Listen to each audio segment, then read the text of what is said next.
Artinya bahwa perpustakaan saat itu, ini 2011 ya, saat itu perpustakaan itu sudah menggunakan IT, teknologi informasi, atau perpustakaan sudah menggunakan komputer.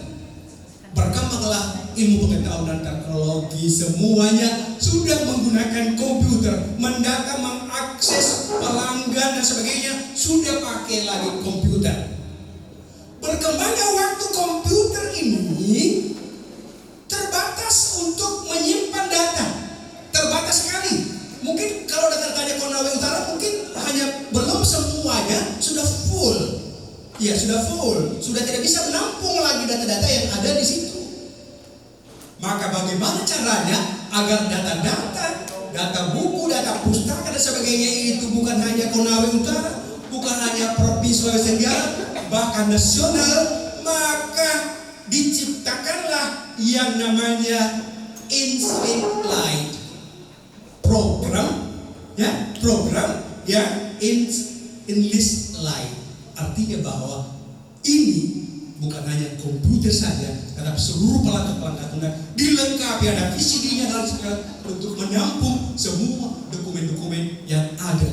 Jadi tidak ada lagi batas antara Konawe Utara dengan Jakarta, Jakarta dengan Bandung, Jakarta dengan Singapura, Singapura dengan Amerika, sudah mengglobal, sudah mendunia. Inilah yang dimaksud dengan aplikasi InSlitLight. Bagaimana sampai di sini materi ini sebagai pengantar tadi? Paham atau tidak? Paham kan? Ya, dari zaman dulu sampai hari ini sudah pakai aplikasinya. Aplikasinya bukan hanya sebagai otomasi perpustakaan, hanya menggunakan IT atau komputer saja perpustakaannya, tetapi sudah menggunakan aplikasi InSlitLight. Oke, sampai sini kita mulai di materi. Buka materinya, sudah fotokopi materinya? Ada semua? Ya, dibuka. Tidak ada yang kosong, dibuka ya. Pengantar bimbingan teknik otomasi perpustakaan diperhatikan baik-baik. Kemudian pada akhir pembacaan ini ada muncul pertanyaan-pertanyaan. Apabila kalian tidak paham apa yang saya terangkan, maka bertanyalah. Kalau memang saya tidak bisa menjawab, kalian akan bertanya kepada yang dari provinsi itu lebih ahlinya. Saya bukan ahli dari perpustakaan. Ya, oke. Ya. Bintang otomasi perpustakaan bertujuan meningkatkan sumber daya manusia pemustaka. Pemustaka itu orang-orang, kelompok, mahasiswa dan sebagainya yang datang ke perpustakaan untuk menjawab tantangan zaman, khususnya dunia perpustakaan yang berbasis teknologi informasi. Dengan adanya sistem otomasi dalam perpustakaan, proses pengolahan data kolektif perpustakaan menjadi lebih cepat dan mudah. Otomasi perpustakaan merupakan pemanfaatan teknologi informasi untuk kegiatan-kegiatan dalam perpustakaan, meliputi pengadaan, pengolahan, penyimpanan, dan penyebarluasan informasi, dan juga mengubah sistem perpustakaan manual lewat tangan, lewat zaman dulu menjadi sistem perpustakaan yang komputerisasi. Semua serba komputer. Jadi kalian pas pustakawan wajib hukumnya untuk satu, harus punya laptop. Yang kedua, harus bisa mengoperasikan laptop itu. Karena sistem kebutuhan aplikasi menuntut kalian untuk mampu mengoperasikan informasi teknologi lewat komputer. Setuju semua? Ada yang tidak tahu mengetik komputer? Angkat tangan. Angkat tangan. Bahaya kalian tidak bisa sebagai pustakawan atau pustakawati. Sambung. Ya, ini singgung sedikit. InSlitLight versi 3 dikembangkan sebagai perangkat lunak. Jadi dia berbentuk perangkat lunak. Jadi kalau otomasi perpustakaan itu komputer dan fisik. Ini yang perangkat lunak. Satu pintu bagi pengelola perpustakaan untuk menerapkan otomasi perpustakaan sekaligus mengembangkan perpustakaan digital, mengelola dan melayani koleksi digital. InSlitLight dibangun dan dikembangkan secara resmi oleh Perpustakaan Nasional Republik Indonesia. Jadi perpustakaan nasional yang kembangkan itu semua, sehingga semua kabupaten, kota, provinsi dan sebagainya media, mau akses semua program sudah ada terdata di situ karena sudah menggunakan perangkat English Light. Ya, oke.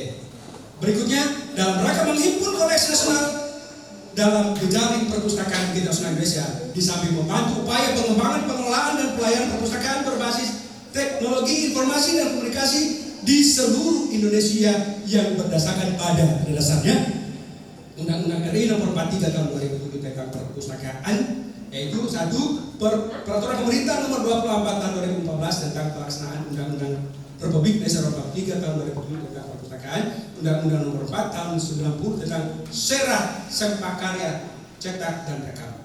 Untuk dapat memahami otomasi perpustakaan, perlu dipahami pengertian otomasi. Apa sih yang dimaksud otomasi? Itu ada menurut Kamus Perpustakaan, ada menurut teknologi di sini mengumpulkan, ya, ada menurut Kamus atau Perpustakaan, yaitu proses atau hasil penciptaan mesin swakendali tanpa campur tangan manusia dalam proses tersebut. Penerapan otomasi di perpustakaan sebenarnya lebih tepat bila disebut dengan teknologi informasi. Teknologi di sini berarti pengumpulan, pengolahan, penyebaran dan penggunaan informasi. Dalam hal ini tidak hanya terbatas pada pemanfaatan perangkat lunak maupun perangkat keras, tetapi juga perlu melibatkan manusia. Ya, sambung. Berikut beberapa definisi otomasi perpustakaan di sini bisa dibaca menurut Putu Lakswal Pendik, apa yang dimaksud dengan otomasi perpustakaan. Yang kedua, menurut Kohn, apa yang dimaksud dengan otomasi perpustakaan, itu dibaca menurut Safadi, menurut Rianto. Ya, menurut Rianto ini mungkin secara umumnya bahwa menurut Rianto otomasi perpustakaan adalah penerapan teknologi informasi. Sekali lagi, penerapan teknologi informasi pada kegiatan administrasi keperpustakaan agar lebih efektif dan efisien. Bidang pekerjaan yang dapat diintegrasikan, digabungkan, dikumpulkan dengan sistem informasi perpustakaan adalah pengadaan. Dalam pengadaan harus terintegrasi di situ inventaris, katalogisasi, sirkulasi bahan pustaka, pengelola anggota, statistik dan lain-lain sebagainya. Itu beberapa pendapat mengenai definisi otomasi perpustakaan menurut pakar perpustakaan. Yang berikut tujuan otomasi perpustakaan. Penerapan otomasi di perpustakaan bertujuan untuk meningkatkan mutu layanan kepada para pemustaka, para orang-orang yang mau datang ke perpustakaan itu harus pelayanannya mutu. Di sini juga para penjaga perpustakaan, pustakawan harus murah senyum. Iya, harus murah senyum. Disapa itu orang-orang pemustaka yang datang untuk membaca. Yang sampai, cari apa? Cari buku sini. Pulang. Ya, itu bahaya itu. Jadi harus kalian murah senyum. Sapa apa yang berbeda. Bukan hanya senyum murahnya, tapi juga harus cerdas intelektualnya. Termasuk di dalamnya dia bagaimana dia mengoperasikan IT itu sendiri. Kemudian meningkatkan mutu pelayanan, kemudian citra perpustakaan dan pustakawan sendiri. Pustakawan tidak lagi bekerja secara manual kayak dulu, itu mencatat, menulis. Manual yang dapat mengurangi kesalahan-kesalahan karena kegiatan perpustakaan bersifat rutin. Penerapan sistem otomasi pada prinsipnya harus mewakili kegiatan rutin yang dilakukan perpustakaan. Dan yang paling sering dijumpai dikutip yaitu peningkatan efisien pemrosesan, memperbaiki layanan kepada pengguna, penghematan dan penekanan pembiayaan, memperbaiki administrasi dan informasi manajemen, dan lain-lain sebagainya.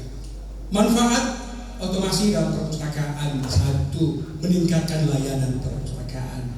Pelayanannya pasti meningkat karena sudah pakai otomasi, sudah pakai IT, memenuhi tuntutan masyarakat dalam mengelola atau memperoleh informasi yang cepat, tepat, akurat, global, spesifik dan murah.